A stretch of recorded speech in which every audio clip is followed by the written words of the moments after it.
دوسرے پاؤں پر بھی پائل پہنائی اور اس کے دونوں ہاتھ تھام لیے۔ میں اپنی محبت کی زنجیریں تمہارے قدموں میں ڈال چکا ہوں، ان کو جب بھی توڑنے کی کوشش کرو گی اپنے ہی ہاتھوں اور پیروں کو زخمی کرو گی۔ میری محبت کی قید میں جب تک رہو گی خوش اور مطمئن رہو گی، یہ میرا تم سے وعدہ ہے۔ وہ دھیمے دھیمے نرم لہجے میں کہتا اسے اپنی محبت کا احساس دلا رہا تھا، اور وہ اس مغرور شہزادے کو دیکھ رہی جو اس کا تھا اب، اور اس کے ساتھ آ کر بیٹھنے پر وہ مطمئن سی اس کے کندھوں پہ سر رکھے آنکھیں موند کی۔ مولوی صاحب اور سب مہمان آ چکے تھے۔ مہین ماریا کو لیے اسٹیج پر پہنچی۔ نکاح کا انتظام ان کے لان میں ہوا تھا۔ اس کو وہاں بٹھایا گیا تو ایک پل کو اس کی نظریں ساتھ بیٹھے عاشر سے ٹکرائیں۔ کچھ تو تھا اس کی نظروں میں جو اسے پل بھر کو ساکت کر گیا تھا۔ وہ اب بھی ساکت تھی کہ مولوی صاحب نے نکاح پڑھانا شروع کر دیا۔ کیا آپ کو یہ نکاح قبول ہے؟ مولوی صاحب کے پوچھنے پر بھی وہ کچھ نہ بولی تو ساتھ بیٹھی مہین نے اس کا کندھا ہلایا۔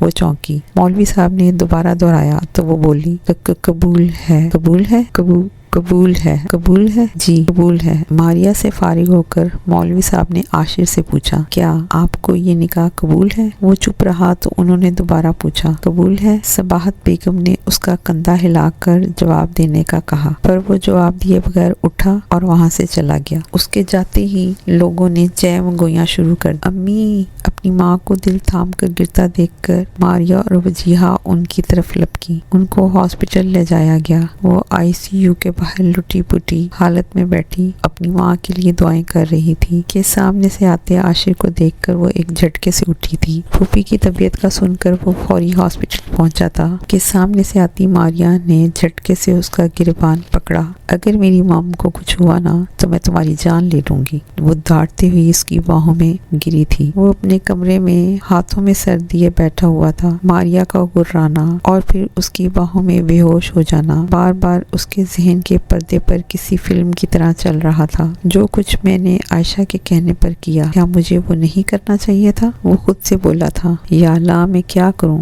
وہ بے بسی سے چیخا۔ وہ 25 سالہ مضبوط مرد آج بے بس ہو رہا تھا۔ اسے سمجھ نہیں آ رہی تھی کہ جب وہ عائشہ سے محبت کرتا ہے تو بار بار وہ ماریا کے خیال آنے پر تڑپ کیوں رہا ہے۔ عاشر بھائی، عاشر بھائی! وجیہہ چیختے ہوئے کمرے میں داخل ہوئی۔ اسے بیڈ پر بیٹھے دیکھ کر وہ فوراً اس کے قریب پہنچی۔ آپ یہاں بیٹھے ہیں؟ آپ کی وجہ سے میری آپی موت کے دھارے پر کھڑی ہیں۔ اوہ، نہ وہ جی رہی ہیں نہ مر رہی ہیں، بس تکلیف میں ہیں۔ آپ ہیں ذمہ دار، اس سب میں آپ کو معاف نہیں کروں گی، کبھی بھی نہیں۔ عاشر بھائی، وہ روتے روتے بول رہی تھی۔ اس کی آوازیں سن کر معاذ بھی کمرے میں آ گیا تھا اور زمین پر بیٹھتی وجیہہ، وہ کیا کہہ رہی ہو؟ کیا ہوا ہے ماریا کو؟ معاذ یہ کیا کہہ رہی ہے؟ عاشر نے معاذ سے پوچھا۔ معاذ نے اس کے سوال پر اس کی طرف دیکھا۔ عاشر، یار یہ تو نے کیا کر دیا ہے؟ ہوا کیا ہے ماریا کو؟ بتاؤ تو صحیح، وہ بولا۔ اس کی بات پر عاشر لڑکھڑایا۔ نروس بریک ڈاؤن اور شدید ذہنی دباؤ کی وجہ سے وہ کومے میں چلی گئی ہے، وہ دھیمے سے بولا۔ اس پر ایک نظر ڈال کر معاذ وجیہہ کو لیے اس کے کمرے سے نکل گیا۔ ماریا کی مام کی طبیعت بہتر ہو گئی تھی، لیکن ماریا کی طبیعت کا سن کر وہ بہت پریشان تھی۔ وجیہہ اپنی جگہ ماریا کے لیے دعاؤں میں مصروف تھی۔ سالار اور مہین ماریا کے ساتھ ہاسپٹل میں ہی تھے۔ مہوش عاشر کے پاس آئی۔ عاشر کمرے میں لائٹس آف کیے ہوئے بیٹھا تھا۔ بھائی، وہ ہلکے سے بولی۔ لائٹس آن کرتے وہ اندر آئی۔ عاشر کے کندھے پہ ہاتھ رکھا۔ بھائی، آپ نے ایسا کیوں کیا؟ ماریا بہت اچھی ہے، میری اس سے کوئی خاص دوستی نہیں رہی، لیکن بھائی وہ بہت مہوش نے عاشر پر ایک نظر ڈالی، جو نظریں جھکائے اسے سن رہا تھا۔ بھائی، آپ کو پتا ہے بچپن سے میری اور سالار کی بات طے تھی، میں اس سے محبت کرتی تھی۔ یہ کہتے ہوئے اس کے گال پر ٹپکے ایک آنسو کو اس نے پہنچا تھا، لیکن پھر مہین آ گئی۔ مجھے اسے نفرت ہو گئی تھی کیونکہ اس نے میری محبت کو مجھ سے دور کر دیا تھا، سالار کو مجھ سے چھین لیا تھا۔ عاشر نے ایک نظر اپنے سے 1 سال چھوٹی بہن کو دیکھا، جو شاید زندگی میں پہلی بار اس سے کچھ شیئر کر رہی تھی۔ اتنی دفعہ دل چاہا کہ مہین کی جان لے لوں یا ان دونوں کے بیچ نفرت پیدا کر دوں، پر میں کبھی ایسا کچھ کر ہی نہیں پائی۔ پتہ ہے کیوں؟ کیونکہ میری مام نے میری طبیعت ایسی نہیں کی۔ یہ کہہ کر اس نے گہری سانس لی۔ عاشر نے اس کے ہاتھ پر اپنا ہاتھ رکھا جیسے اسے ہمت دی ہو۔ لیکن اب میں قبول کر چکی ہوں حقیقت کو، وہ میری قسمت میں نہیں تھا، یا تو وہ میرے لیے اچھا نہیں تھا یا میں اس کے لیے اچھی نہیں تھی۔ یا پھر وہ میرے قابل نہیں تھا یا میں اس کے قابل نہیں تھی۔ آنسوؤں کو روکتی وہ اٹھی اور کمرے سے چلی گئی اور وہ پیچھے بند ہوتے دروازے کو دیکھتا رہ گیا۔ وجیہہ معاذ کے ساتھ ہاسپٹل آئی ہوئی تھی، ماریا سے بات کرنے، اس سے التجا کرنے، اسے یہ بتانے کہ اس کا یوں روٹھنا سب کو کتنا تکلیف دے رہا ہے، مگر سب بے سود تھا۔ وہ جس سے روٹھی تھی وہ باخبر ہو کے بھی منانے نہیں آیا تھا۔ وہ اس کا انتظار طویل کر رہا تھا۔ شکر عاشر نے انکار کر دیا عین نکاح کے وقت، ورنہ میری سالوں کی محنت پر پانی پھر جاتا۔ عاشر اپنی پریشانی اور الجھن شیئر کرنے عائشہ کے گھر آیا تھا۔ دروازہ کھلا دیکھ کر وہ اندر داخل ہوتا چلا گیا، لیکن پھر ڈرائنگ روم سے آتی آوازیں سن کر اسے رک جانا پڑا۔ اندر کمرے سے آتی عائشہ کی آواز پر اس کی اوقات واضح ہو گئی تھی۔ یہ کسی دوسری لڑکی کی آواز تھی۔ وہی تو، جبھی تو اتنے سالوں سے پیچھے پڑی ہو، ورنہ تم تو جانتی ہو کہ عائشہ کسی پر اتنے سال ضائع نہیں کرتی۔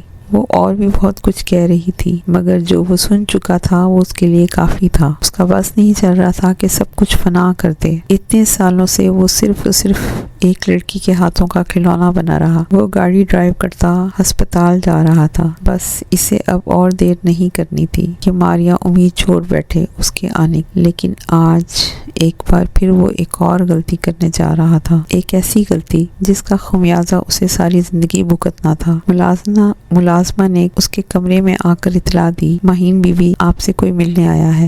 کون آیا ہے؟ مہین بال برش کرتی مصروف سی بولی۔ بی بی جی کوئی جیمی صاحبہ ہیں۔ جیمی؟ اچھا اس کو بٹھاؤ تو میں آتی ہوں۔ مہین اس کو بول کر الماری سے کپڑے نکال کر چینج کرنے چلی گئی۔ چینج کر کے وہ نیچے آئی تو جیمی بیٹھا ہوا تھا۔ اس کے آتے ہی وہ کھڑا ہو گیا۔ السلام علیکم۔ جیمی نے حیرت سے مہین کی طرف دیکھا، سر پر لپیٹا اسکارف، کندھوں پر پھیلا دوپٹہ، اور پھر اس کا سلام کرنا۔ ہے کیسی ہو ماہی، اتنی بدل گئی ہو، کہتے وہ اس کی طرف بڑھا تھا گلے ملنے کے لیے، لیکن مہین نے ہاتھ کے فاصلے سے دور ہی روک دیا۔ وہ جھیم کر پیچھے ہو گیا۔ بیٹھو۔ مہین کے کہنے پر وہ بیٹھ گیا۔ اس کے ساتھ ہی سامنے صوفے پر مہین بیٹھی۔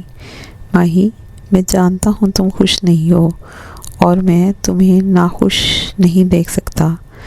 محبت کا میں دعویٰ نہیں کروں گا، ورنہ تم مجھے گزرے دنوں کا تانا مارو گی۔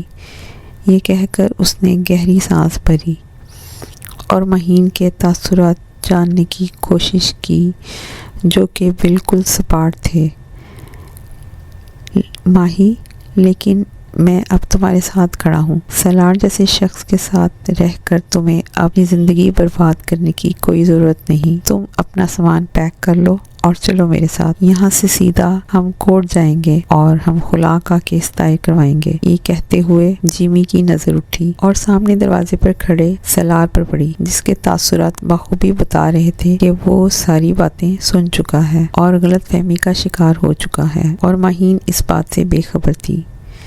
سلار میرا شوہر ہے اور میں اپنے شوہر سے بہت محبت کرتی ہوں۔ تمہاری کی ہوئی بکواس آج تو میں نے سن لی، مگر آئندہ اس طرح کی کوئی بھی بکواس ہماری دوستی پر بہت گہرا اور برا اثر چھوڑ سکتی ہے۔ اور ہاں، ایک بات یاد رکھنا جیمی، اگر کبھی مجھے لگا کہ ہماری دوستی سلار اور میرے رشتے کے بیچ آ رہی ہے تو میں اپنے اور سلار کے رشتے کے لیے اس دوستی کی قربانی دینے میں لمحہ بھی نہیں لگاؤں گی، because I love very much, اور اس کے لیے محبت میرے اللہ نے میرے دل میں ڈالی ہے۔ وہ متانت بھرے انداز میں اپنے جذبوں کو زبان دے رہی تھی۔ اوکے ماہی، آئی وش کہ تم خوش رہو۔ اوکے چلو، اب میں چلتا ہوں۔ وہ شاید ہار گیا تھا۔ مہین کے طاقتور جذبوں نے اس کے کمزور ارادوں کو شکست دے دی تھی۔ عاشر ہاسپٹل پہنچا، روم نمبر بتا کر وہ ماریا تک پہنچا تھا۔ وجیہہ اسے دیکھ کر چونکی تھی، پر کمرے سے چلی گئی۔ اب وہ اور ماریا تھے اور گہرا سناٹا جس کو اس کی آواز نے توڑا۔ ماریا، وہ اتنا دھیمے بول رہا تھا کہ اس کے خود کے کانوں نے بھی وہ مشکل سنا تھا۔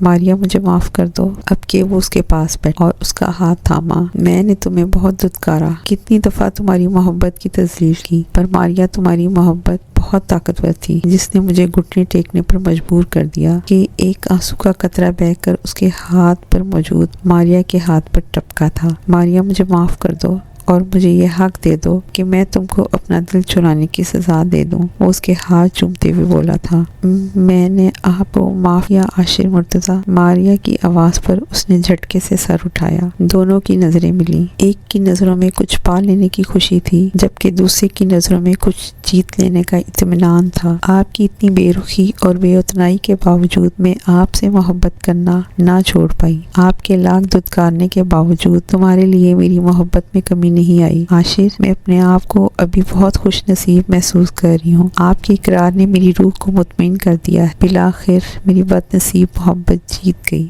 لیکن عاشر، محبت نے میری جیتنے میں بہت دیر کر دی ہے، کیونکہ میرا وقت آ چکا ہے۔ میرے رب کا میرے لیے بلاوا آ چکا ہے۔ پر میں بہت خوش ہوں عاشر کہ میں جاتے ہوئے تمہاری محبت کا مان ساتھ لے کر جا رہی ہوں۔ خدا حافظ۔ آخری جملہ لڑکھڑا کر کہتے ہوئے وہ ساکت ہو چکی تھی اور وہ بیٹھا اس کے لفظوں میں کھویا ہوا تھا۔ پیچھے کمرے میں داخل ہوتی وجیہہ نے ماریا کے بے جان وجود کو دیکھ کر چیخ ماری تھی، آپی! جمی کے جانے کے بعد وہ کمرے میں آئی تو کمرے کا حشر دیکھ کر دنگ رہ گئی۔ بیڈ پر اس کا سوٹ کیس رکھا ہوا تھا اور سالار اس میں اس کے کپڑے ٹھوس رہا تھا۔ سالار، یہ کیا کر رہے ہیں آپ؟ وہ فوراً سے آگے بڑھی اور اس کا ہاتھ تھام کر اسے روکا، پر وہ رکا نہیں۔ دھیرے سے اپنا ہاتھ پر سے مہین کا ہاتھ ہٹا کر پھر سے اپنے کام میں مشغول ہو گیا۔ کیا ہو گیا ہے آپ کو؟ وہ ایک دفعہ پھر اس کا کندھا جھنجھوڑ کر بولی۔ مجھے کچھ نہیں ہوا، تم جا رہی ہو اپنے اس سو کالڈ دوست کے ساتھ، تو میں نے سوچا تمہارا بیگ پیک کر دوں۔ وہ اپنے کام میں مصروف دھیمے مگر ٹھنڈے لہجے میں بولا۔ اب کہ اس کی آنکھیں بے یقینی سے پھیلیں۔ واقعی آپ کی نظر میں اتنی بے اعتبار ہوں؟ وہ بے یقین سی تھی، مگر اگلے ہی پل وہ آگے بڑھی، سالار کے ہاتھ سے اپنا سوٹ کیس جھپٹا اور سوٹ کیس بند کرتے ہوئے بولی، اگر ایسی ہی بات ہے نا سالار مصطفیٰ، تو واقعی مجھے چلے جانا چاہیے۔ میں اپنی ساری زندگی آپ کو اپنی محبت کا یقین دلاتے ہوئے نہیں گزار سکتی۔ وہ بولتی ہوئی اپنی الماری کی طرف بڑھی، چادر نکالی، کندھوں پر ڈالی، اپنے آنسو پہنچتی، اپنا سوٹ کیس گھسیٹتی دروازے کی طرف بڑھنے لگی، مگر اگلے ہی پل سالار کا اس کا ہاتھ تھام کر اسے روک چکا تھا۔ مجھ بیوقوف کو یوں تنہا چھوڑ کر چلی جاؤ گی؟ وہ اسے اپنے قریب کرتے ہوئے بولا۔ ہاں، میں چلی جاؤں گی، وہ روتے ہوئے بھاری آواز میں بولی۔ اس کی بات پر مسکراتے ہوئے وہ اسے اپنے سینے سے لگا چکا تھا اور وہ پھوٹ پھوٹ کر رو دی تھی۔ میں آپ سے بہت محبت کرتی ہوں سالار، میرے پاس آپ کے علاوہ جینے کی کوئی وجہ ہی نہیں۔ مہین، سالار کا دل آپ چوری کر چکے ہیں اور اس چوری کی سزا آپ کو ساری زندگی ملے گی۔ اس کے روتے روتے کہنے پر سالار نے دل کھول کر کہا لگایا، اور اس ناچیز کو تمہاری دل سے قبول ہیں ساری سزائیں۔ وہ جھک کر اس کی پیشانی پر اپنی محبت کا لمس چھوڑتا ہوا بولا تھا، 6 سال بعد۔ مہین کو واضح تھا سالار سیڑھیوں سے اتر رہا تھا۔ سامنے سے آتی وجیہہ کو دیکھ کر مہین کا پوچھا، وجیہہ، تم نے مہین کو دیکھا ہے؟ وہ کہاں ہے؟ بھائی، بھابھی تو کچن میں ہے، بچوں کی فرمائش پر سنیکس ریڈی کر رہی ہیں۔ اس کی بات سن کر سالار کچن کی طرف بڑھا۔ ماریا کی موت اس گھر کے سب لوگوں کے لیے بہت ہی دردناک حقیقت تھی۔ ماریا کی موت کے 1.5 سال بعد تمام بڑوں کی متفق رائے اور معاذ کی پسند کی وجہ سے وجیہہ اور معاذ کا نکاح کر دیا گیا تھا، اور شادی کے 1 سال بعد ہی ان دونوں کو اللہ نے ایک صحت مند بیٹی سے نوازا تھا، جس کا نام وجیہہ نے پریشے رکھا تھا، جبکہ مہین اور سالار کو اللہ نے صحت مند 2 جڑواں بچوں سے نوازا تھا، ایک بیٹا اور ایک بیٹی، جس کا نام عاشر نے رکھا تھا، بیٹی کا نام ماریا اور بیٹے کا نام عباد۔ مہوش کی بھی شادی عفان نامی کامیاب بزنس مین سے ہو گئی تھی، اور اب وہ اپنے شوہر اور ایک 4 سالہ بیٹے کے ساتھ کینیڈا میں خوش و خرم زندگی گزار رہی تھی۔ سب اپنی زندگیوں میں آگے بڑھ چکے تھے، تو وہ بس عاشر تھا جو ابھی بھی ماریا کی یاد میں اپنی ویران زندگی کے پل لاٹ رہا تھا۔ دل میں بسنے والی اے لڑکی، دل تو نے چرا لیا میرا، میں تو تنہا بیٹھا ہوں، اب تیری یاد میں جیتا ہوں، تیری یاد میں مرتا ہوں، اے پیاری لڑکی، کیوں تم میرے دل کو بنجر کر کے مٹی تلے جہاں آباد کیے بیٹھی ہو، دل کو میرے چرا کر مجھے ہی دغا دے بیٹھی ہو، کیوں مجھے اس جہان میں سزا دے کے چلی گئی ہو۔ وہ اپنی بالکنی میں بیٹھا چائے پیتا اپنی ڈائری میں غزل لکھ رہا تھا۔ ایک نظر اس نے نیچے بیٹھے چائے پیتے مہین، سالار، وجیہہ، معاذ اور ان کے برابر کھیلتے بچوں پر ڈالی، اور اس کی آنکھ سے آنسو ٹپا۔ ماریا کی یاد میں